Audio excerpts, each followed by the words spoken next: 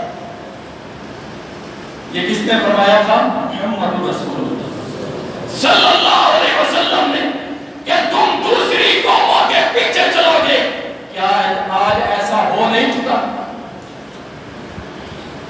کوئی قوم ناطول میں کمی کرتی، اللہ کا عذاب آ جاتا ہے۔ کوئی قوم لواطت کرتی، اللہ کا عذاب آ جاتا ہے۔ کوئی قوم تکبر کرتی، اللہ کا عذاب آ جاتا ہے۔ کوئی قوم نبی کی بات اور حکم کو رد کر دیتی، اللہ کا عذاب آ جاتا ہے۔ کوئی قوم اللہ کے ساتھ شرک میں انتہا کو پہنچ جاتی، اللہ کا عذاب آ جایا کرتا تھا۔ آج ساری قوموں والے کرتوت اس امت کے اندر پڑ جاتے، پھر کہتے ہیں کرونا ڈینگی فلاں آ گیا ہے۔ اللہ اکبر، جب پیارے نبی کی پیاری باتوں کو چھوڑو گے نا تو پھر اللہ تمہارے اوپر آزمائشیں ڈالتا ہے۔ اللہ اور ورنہ صحابہ اکرام، یہ تو مخلوق ہی ہے نا میرے بھائی، یہ کچھ اور تو نہیں ہے اللہ کی مخلوق۔ اللہ اکبر، لیکن یاد رکھو صحابہ اکرام کے سامنے اس مخلوق کے آگے چلتے تھے۔ کیسے چلتے تھے؟ ایک صحابی نبی علیہ السلام کا نبی کا لشکر لے کے جا رہا ہے، صحابہ کے ساتھ جا رہا ہے، جہاں کے اندر جا رہے ہیں اللہ کے راستے میں جنگل آ گیا، جنگل پڑاؤ کرنا پڑا، رات ہو گئی۔ ساتھیوں نے کہا جناب امیر صاحب، ہم اس جنگل میں کیسے رہیں گے؟ یہاں تو درندے رہتے ہیں، خطرناک جانور رہتے ہیں، ہم اس کے اندر کیسے رہیں گے؟ آپ پریشان نہ ہو، یہ سارے آج رات ہمارے لیے خالی کر دیں اس جنگل کو۔ کھڑے ہو کے اعلان کرنے لگا، اعلان کہتا ہے اور جنگل کے درندوں چرندوں سن لو، آج رات اس جنگل میں غلامان محمد صلی اللہ علیہ وسلم رہنے والے ہیں، لہذا تم اس جنگل سے نکل جاؤ، ہم سے دور ہو جاؤ۔ صحابہ کہتے ہیں ہم نے اپنی آنکھوں سے دیکھا کہ جنگل کے جانور اپنے بچوں کو منہ سے پکڑ کے جنگل چھوڑ دیا، اور جب تم محمدی بن جاؤ گے اللہ کی قسم تم بولو گے اور یہ مخلوق تمہاری تابعدار میرا اللہ کرتے ہیں۔ دوسری قوموں کے پیچھے نہ کریں۔ کوئی انگریز میرا داڑھی رکھ لے، میرا جوان رکھ لیتا ہے، ہم پیٹتے رہ جائیں کہ کائنات کی سب سے حسین اور جمیل صورت میرے محمد کی تھی، سب اس جیسے بان جو کہے گا نہیں ابھی چھوٹا ہوں، بڑا ہوں، کب دے رکھوں گا، خدا ہو گیا۔ ہم کہتے دیکھ محمدی مان جا، کہتا نہیں ابھی بھی بڑی عمر پڑی، لیکن کافروں کی نکالی میں آ جائے اپنی پینٹیں کھا لیتا ہے، اپنے گھٹنوں سے اوپر کچے پہن کے اپنی ماں بہن کے سامنے بیٹھ کے اپنے آپ کو شدت پسند کرتا ہے۔ رسول اللہ صلی اللہ علیہ وسلم ایک روز رات کے ٹائم بیٹھے ہوئے تھے، سیدنا عبداللہ ابن عمر بیان کرتے ہیں، صحیح بخاری کے اندر آتا ہے، فرمایا عشاء کے بعد بیٹھے ہوئے تھے، فرمایا آج سے سنو غور سے، آج سے 100 سال بعد جو آج زندہ ہے 100 سال بعد وہ زندہ نہیں رہے، وہ زندہ نہیں رہے۔ 100 سال کا ٹائم پیریڈ جو آج زندہ ہے وہ 100 سال بعد زندہ نہیں ہے۔ اللہ اکبر، 100 سال جب پورے ہوئے، اس بات کو جب 100 سال پورے ہوئے جو میرے محمد کی زبان سے نکلا، سارے جتنے زندہ تھے بہت ہو چکے تھے، ان میں سے ایک باقی بچے تھے، ان کا نام تھا ابو طفیل عامر بن واسع رضی اللہ تعالیٰ عنہ صحابی۔ پورے 100 سال آخری دن، اللہ اکبر، آخری دن ہے، سارے کے سارے ان کی طرف دیکھ رہے ہیں کہ جو اس دن زندہ تھا وہ آج 100 سال بعد ختم ہو جائے گا۔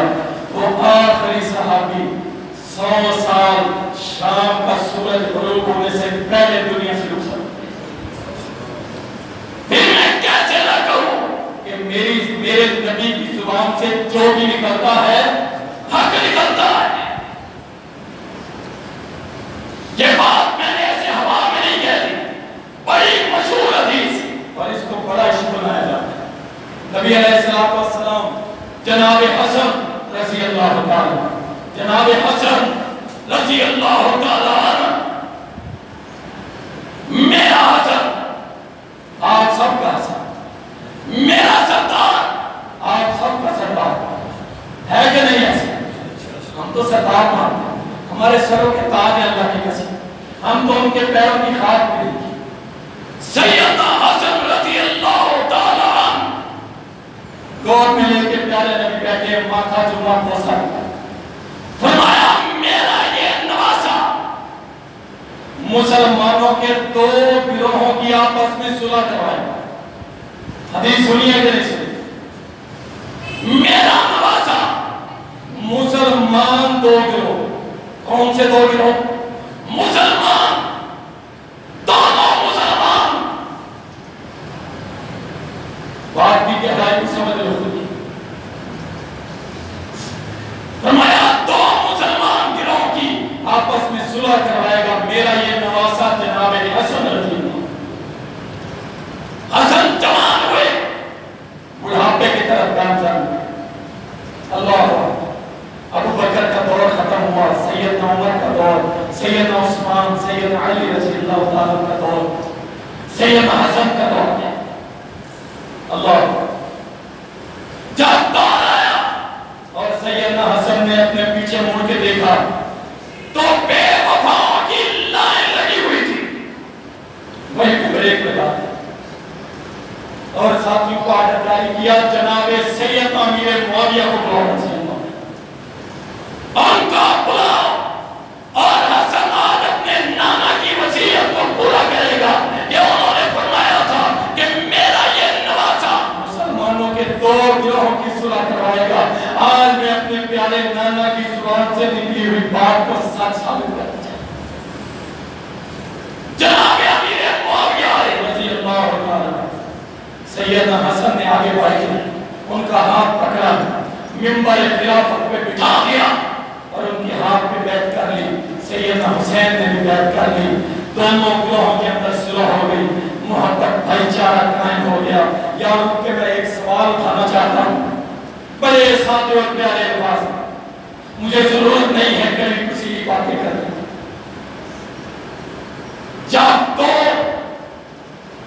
لوگ آپس میں لڑتے ہیں اور پھر ان کی صلح ہوتی ہے، ذرا غور سے میرا سوال سنو. دو آپس میں مسلمان لڑے، پھر ان کی صلح ہو گئی، معاملہ ختم ہو گیا. اب اگر صلح ہونے کے بعد کوئی پہلے والی لڑائی کو چھیڑے، پہلے والی لڑائی کا تذکرہ کرے، اس کو ایشو بنائے، اسے کیا کہیں گے؟ پھر آپ شرارتی کہیں گے کہ نہیں کہیں گے کہ بھائی صلح ہوگی بات ختم؟ پھر ایشو کیوں بنایا جاتا ہے؟ شرارت کیوں کرتے ہیں؟ اللہ کے بندو صلح ہوگی بات ختم. اب آگے اس کو ڈسکس نہیں کیا جائے گا. اب جو پرانی لڑائیوں کا تذکرہ کرے گا اس کا مطلب ہے وہ شرارت کر رہا ہے. سیدنا حسن نے پیارے نبی اپنے نانا کی وصیت کو پورا کر کے یہ بات ثابت کر دی کہ میرے محمد کی زبان سے جو بھی نکلتا ہے اللہ. سیدہ ام حرام رضی اللہ تعالیٰ پیارے نبی ان کے گھر اکثر جا کے نا کھانا کھاتے تھے، دوپہر کو قیلولہ کرتے تھے. عبادہ بن سامت کی یہ بیوی رضی اللہ تعالیٰ آرام فرما رہے. صحیح بخاری کے اندر بڑی تفصیل سے یہ بات آرام فرما رہے ہیں. سوتے ہوئے اچانک اٹھے، کھانا کھایا، آرام فرمایا، مسکراتے ہوئے اٹھے اور قربان جاؤں صحابہ کی محبت پہ دونوں میاں بیوی اوپر بیٹھے ہیں کہ ہمارے نبی کو کوئی مکھیاں یا کوئی چیز نکال نہ کرے. جیسے اٹھے پیارے نبی کے چہرے کی طرف دیکھا. آج کی اللہ کے نبی کیوں مسکرا رہے ہیں؟ فرمایا اللہ نے مجھے میری امت میں سے ایک ایسا گروہ دکھایا ہے کہ جو جہازوں کے اوپر سوار ہیں، اللہ کے لیے لڑنے کے لیے نکلے ہوئے، اور جہازوں پہ ایسے بیٹھے ہوئے ہیں جیسے بادشاہ تخت پہ بیٹھا ہوتا ہے، اور اللہ نے مجھ سے وعدہ کیا ہے کہ میں نے ان سب کو معاف کر دیا۔ ام حرام کہتی ہے رضی اللہ تعالیٰ عنہ، آج کہتی ہے اللہ کے نبی میرے لیے دعا کریں میں اسی گروہ میں شامل ہوں۔ آپ نے فرمایا یا اللہ ام حرام کو اس میں شامل کر دیا۔ پیارے نبی پھر سو گئے۔ اللہ، یہ سارے کے سارے جنتی کون؟ جو جہازوں کے اوپر سوار تھا۔ فرمایا یہ سارے جنتی دوسرا گروہ پھر اٹھے، پھر مسکرائے۔ جب پھر کیا دیکھا آپ نے؟ نبی صلی اللہ علیہ وسلم نے فرمایا کہ میں نے پھر دیکھا کہ ایک ایسا شہر قسطنطنیہ، اس کو مسلمانوں کا ایک گروہ وہ فتح کرے گا، میں ان کو اللہ کی طرف سے بخشش کی بشارت دیتا ہوں۔ پہلے گروہ کو جنت کی، دوسرے کو بخشش۔ ام حرام کہتی ہے جناب نبی صلی اللہ علیہ وسلم میرے لیے دعا کرے میں اس میں ہوں۔ فرمایا نہیں، انت من الاولین، تو پہلے گروہ میں سے۔ بات ختم ہوئی، نبی علیہ السلام چلے گئے، دنیا سے رخصت ہو گئے، فوت ہو گئے۔ جناب ابوبکر صدیق، عمر، عثمان، علی سب کے دور گزرے۔ جناب حسن کا دور گزرا، جناب امیر معاویہ کا دور آیا رضی اللہ تعالیٰ۔ جناب امیر معاویہ نے جب دیکھا کہ خشکی کے اندر چپے چپے پہ اللہ کا دین پہنچ گیا، اب دریوں کے اندر، بحروں پر کے اندر، سمندروں کے اندر بھی لا الہ الا اللہ تعریف کرنا ہے، تو سید امیر معاویہ رضی اللہ تعالیٰ نے جہاز تیار کروایا، لشکر تیار کروایا۔ جب وہ لشکر تیار ہوا سمندر میں اترنے کے لیے، ام حرام آگے بڑھی۔ یہ بوڑھی مائی کمزور قدموں کے ساتھ اس جہاز کے اندر داخل ہوئی، اور داخل ہونے کے بعد جہاز چل پڑا اللہ کی راہ میں، اور جس ملک میں اتر کے لڑنے کے لیے اترنا تھا صحابہ نے، یہ بوڑھی بھائی، یہ بوڑھی اماں نیچے اترنے لگی تو گر کے وہیں پہ شہید ہو گئی، اور وہیں پہ دفن کر دیا گیا۔ کیوں؟ میرے نبی نے کتنے سال پہلے فرمایا تھا کہ ام حرام تو اس لشکر میں شامل ہوگی کہ جو اللہ کی راہ میں نکلے گا، میں ان کو جنت کی بشارت دیتا ہوں۔ پھر میں کیوں نہ کہوں کہ میرے محمد کی زبان سے جو بھی نکلتا ہے حق نکلتا ہے صلی اللہ علیہ وسلم۔ محمد رسول اللہ صلی اللہ علیہ وسلم۔ گھوڑا خریدی، گھوڑا خریدی۔ دیکھیں میرے نبی صلی اللہ علیہ وسلم ہر فیلڈ میں آپ کو ملیں گے۔ کوئی یہ کہنا بزنس کرنا ہے تو میں جناب فلاں سے سیکھوں، فلاں سے سیکھوں۔ یاد رکھو سیدنا عمر کا یہ مثال تھا کہ مارکیٹ کے اندر، بزنس مارکیٹ کے اندر کسی غیر عالم کو دکان نہیں کھولنے دیں۔ آپ حیران ہوں، کسی غیر عالم کو دکان نہیں کھولنے دیں۔ کیوں؟ وہ کہتے تھے، فرماتے تھے کہ اسے حلال حرام کی تفریق کا پتہ نہیں ہے، اسے سود کی اقسام کا پتہ نہیں ہے، اسے پتہ نہیں ہے کون سی چیز کہاں پہ جا کے حرام ہو جائے گی، مال سٹاک کرنے کا طریقہ کیا ہے۔ ان سارے مسائل کا وہ حاصل نہیں ہوگا تو یہ گناہ کرے گا، نقصان کرے گا اپنا بھی اور اپنے مسلمان بھائیوں کا بھی۔ اس لیے سیدنا عمر مدینہ کی مارکیٹ میں کسی غیر عالم کو نہیں بیٹھنے دیتے۔ یہ جو ہے نا سرمایہ دارانہ نظام، امیر امیر ہو رہا ہے، غریب غریب ہو رہا ہے، یہ سیدنا عمر کے دور میں بھی آیا تھا۔ ایک شخص آ کے کہنے لگا یہاں پہ گھوڑوں کا فارم بنانا چاہتا، آپ کو گھوڑے چاہیے ہوتے ہیں، میں پال پوس کے دوں گا۔ سیدنا عمر رضی اللہ تعالیٰ نے فرمایا بزنس اچھا ہے تیرا لیکن میں اجازت نہیں دوں گا۔ عرض کی کیوں؟ فرمایا جب تو گھوڑے رکھے گا، گھاس خریدے گا، جب کبھی قحط پڑتا ہے گھاس تھوڑی ہوتی ہے، تم زیادہ قیمت دے کے ساری گھاس خرید لے گا، اور جو غریب ہوگا اسے گھاس نہیں ملے گی، اس کے جانور مر جائیں گے، وہ غریب ہوگا، تو امیر ہوگا، تو امیر ہوتا چلا جائے گا، میرا مسلمان غریب ہوتا چلا جائے گا۔ لہذا میں ایسے کاروبار کی بنیاد نہیں رکھنا چاہتا کہ جس میں امیر امیر ہوتا جائے، غریب غریب ہوتا چلا جائے۔ اللہ اکبر۔ تو بزنس بھی میرے نبی نے سکھایا ہے۔ اللہ ایک گھوڑا خریدا، گھوڑا خریدا، سودا طے ہو گیا،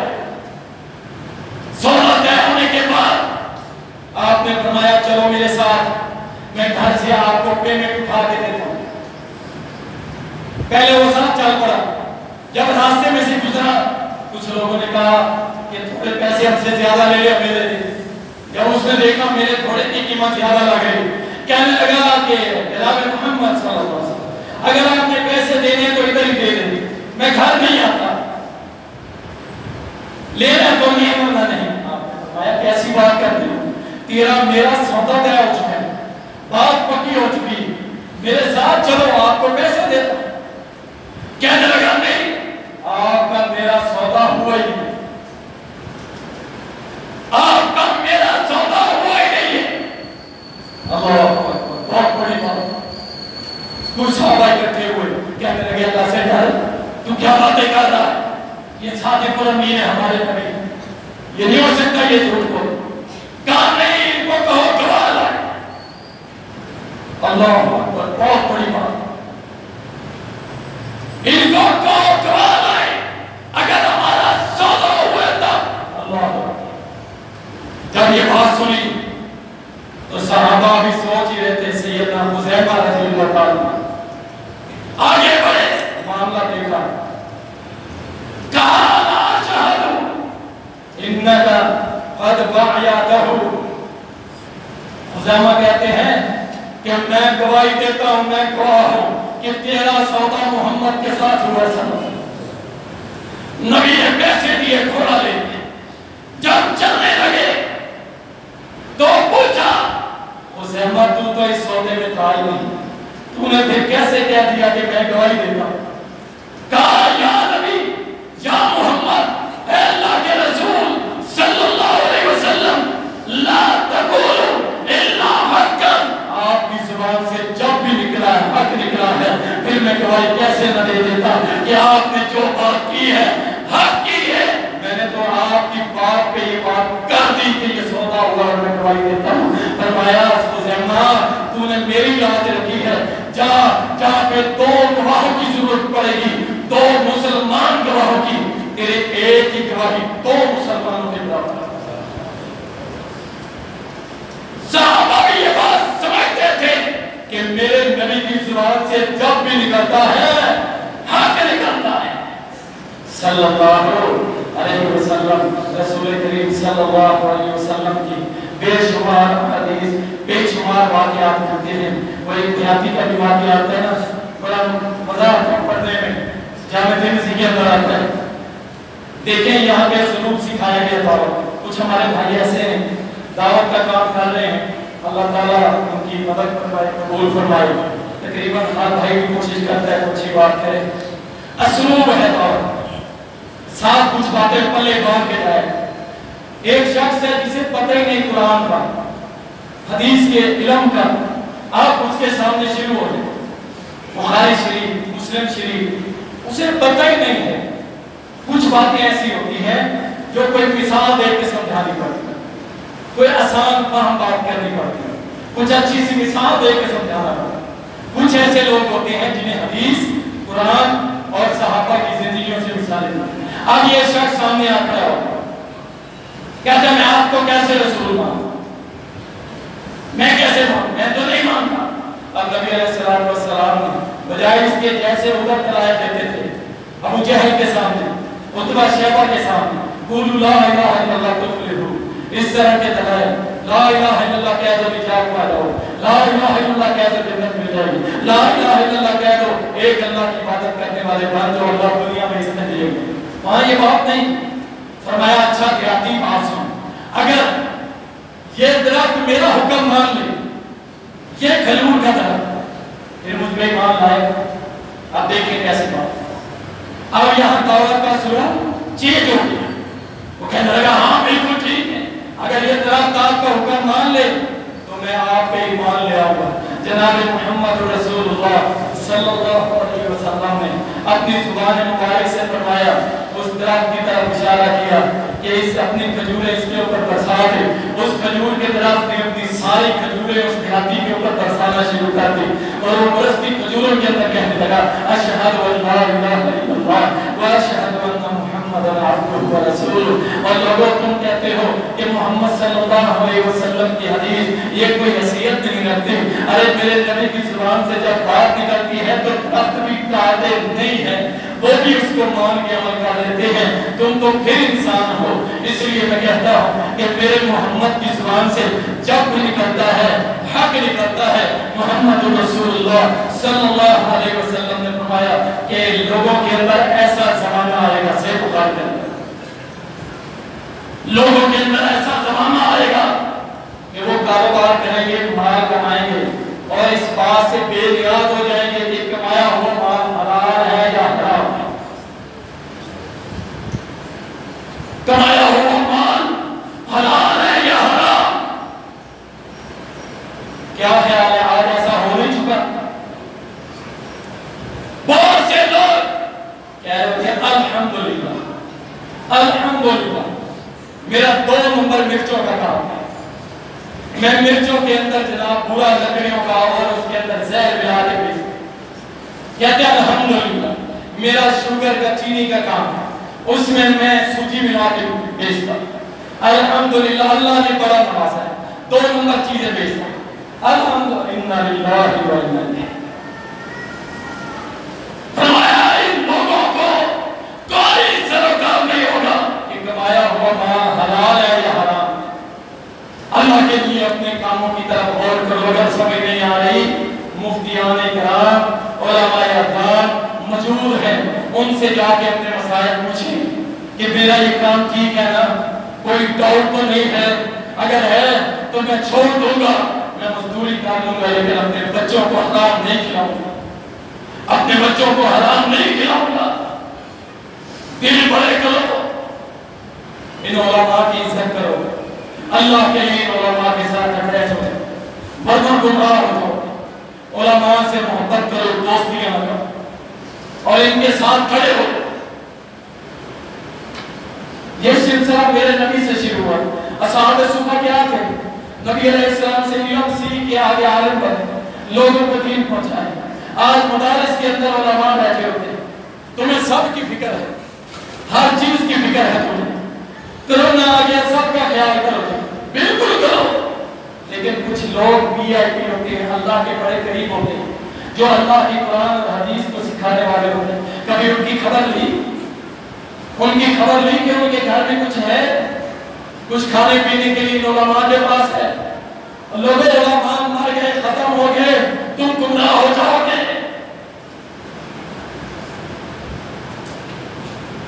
یہ جامعہ رحمانیہ کتنا قدیم ادارہ ہمارا، کبھی غور کیا اس کے اساتذہ کا کیا حال ہے؟ ہمارے بچوں کے استاد ہیں، ہمیں دین اور اس دین پہ منبر پہ نئے نئے علماء کو لانے والے ہیں، کبھی خیال کیا حلال کمائی کرو اور ان لوگوں کو کبھی نہ بھولنا، معلومات لو، انتظامیہ سے، جامعہ کے ناظم سے، ان کے خزانچی سے ملو جا کے، بھائی ہماری خدمت، ہمارے لائق خدمت، یہ ہمارے بڑے عزیز لوگ ہیں، سرمایہ ہیں۔ آپ ذرا تاریخ اٹھا کے دیکھو، جب جنگ کے میدانوں کے اندر علماء کو سیب رکھا جاتا تھا، سیب کہ یہ بچ جائے، اگر 100 آدمی عام بھی شہید ہو جائے، لیکن اگر ایک عالم بچ گیا تو وہ 1,00,000 مجاہد اور بھی تیار کرتا۔ جب عالم ہی نہیں دے گا تو پھر کیا کرو گے؟ آج 90% لوگ علماء سے جنازے پڑھاتے ہیں، 90% لوگ علماء سے نکاح پڑھواتے ہیں، 90% لوگ اپنی پڑھائیاں اپنے دم علماء سے کرواتے ہیں، اور جب علماء نہیں رہیں گے تو کیا کریں؟ تو حلال کماؤ اور اس حلال کمائی میں خصوصاً ان علماء کو یاد رکھو، ان مدارس کے اساتذہ کو یاد رکھو، یہ ہمارا سرمایہ ہے میرے بھائی۔ آپ میں سے بڑے صاحب سبق لوگ بیٹھے ہیں، میں جانتا ہوں، آپ خود اٹھیں اور جا کر کے لوگوں سے ملیں اور ان کے ساتھ کھڑے ہو جائیں کہ بھائی کوئی مسئلہ نہیں، مدارس کے حالات کمزور ہیں، کوئی مسئلہ نہیں، ہم آپ کے ساتھ کھڑے ہیں۔ یہ 2-4 مہینے اللہ کرے، آج ہی ہم دعا کرتے ہیں کہ اللہ ہمارے ملک سمیت پوری دنیا سے یہ مشکل اور پریشانی اللہ اٹھا لے، خصوصاً اہل ایمان اور اہل اسلام سے یہ مصیبت اٹھا لے، اور جو اس کی نظر ہو گئے، اس میں فوت ہو گئے، وہ شہید ہیں نبی علیہ السلام کی حدیث کے مطابق، اللہ ان کی بخشش کر دے، اور اللہ ہم سب کو ایسے گواہوں سے محفوظ الرحیم۔ اور ہم سب انشاءاللہ اس مسجد سے نکلنے سے پہلے یہ بات اعلان کر کے جاتے ہیں، میرے ساتھ جواب دینا آپ نے کہ میرے محمد کی زبان سے جو بھی نکلتا ہے